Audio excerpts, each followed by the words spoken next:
have no idea what I'm doing. Hello and welcome to Iron Our Garage. Behind me I have my current financial mistake, which is a 1970 Toyota Crown.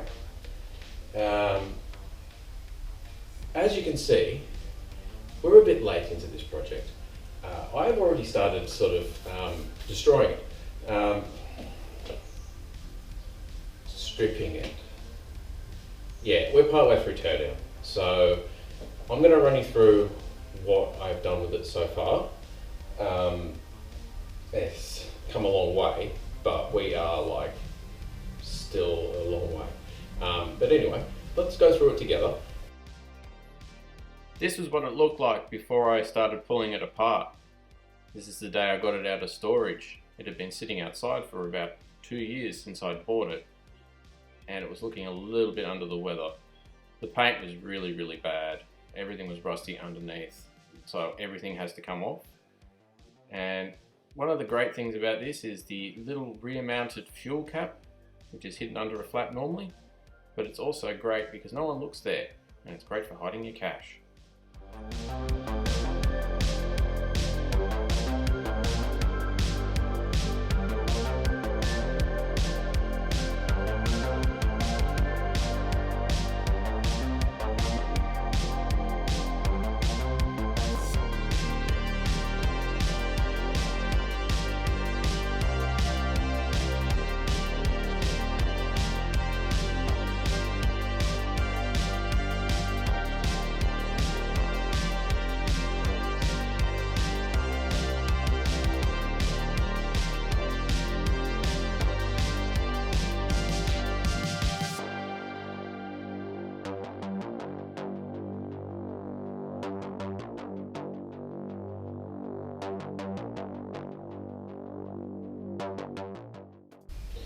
So as you can see here, this isn't the typical motor that you would find in one of these.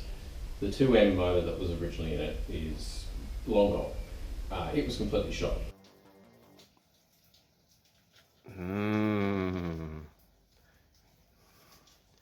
Delish.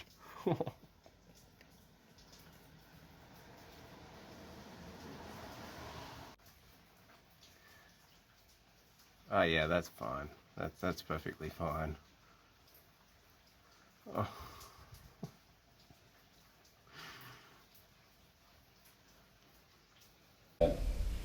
So instead, what most people do is they swap in a 2JZ, which, I mean, I don't need to explain to you what a 2JZ is, you all know. This particular 2JZ has a specific type of sump. It's a very rare type, but what it actually is from like a JZS 131, I believe, which was the first model Crown to come out with a 2JZ, and because of the chassis design was the reason why they had to come up with this specific type of sump. So this sump works perfectly with this particular model because the chassis, you know, they were very alike at that time. Anyway, because around that time, early 90s, the Toyota was putting 2Js in just about everything, from Supras, whatever. Anyway, lots of potential. I'm not going to turbo it. I know what you're saying. I know what you're going to say. No. I have other plans. It's not supercharged, not first performance conduction or anything. It's just everybody does. NAT, turbo this, turbo that. And when I spoke to the engineer, they're basically like, it's going to make things a little bit more difficult if you do that. So at this stage, no plans for that. A few things we're going to have to do though. This is sitting on custom mounts already.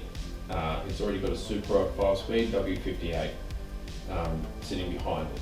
Now it's more or less bolstered.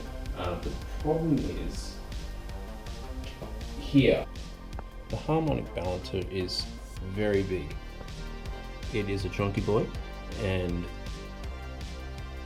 it's sitting on the cross member at the moment. Now, in order to get this engine seated properly, I would need to either cut a notch in the chassis or change the balancer, which is what we're going to do. So I've still got to order a new one. we've got our handmade custom engine mounts, which I did myself.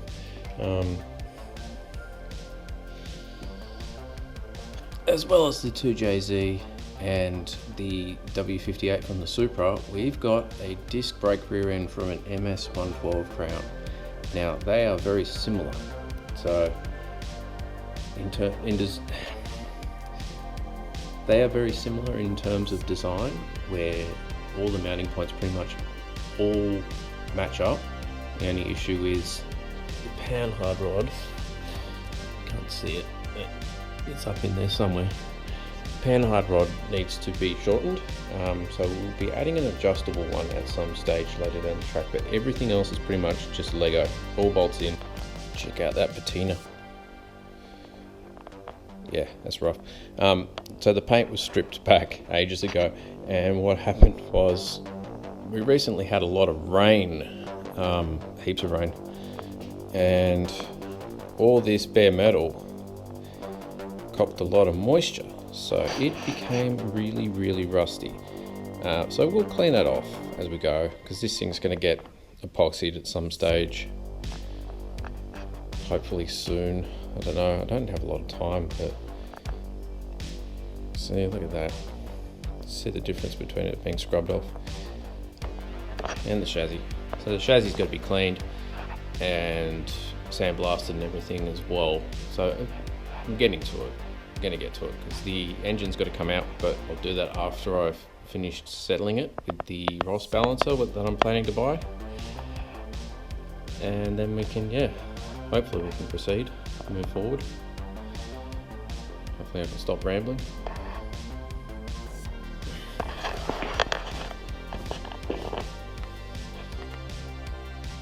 Look at that red interior. The whole interior was red. Like, it was red and faded. It was really rough. Yeah,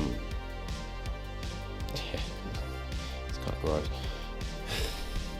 But thankfully, my dashboard hasn't done the thing that they usually do, where they tend to curl up at the end. It's just been alright. So, you know, silver linings, right?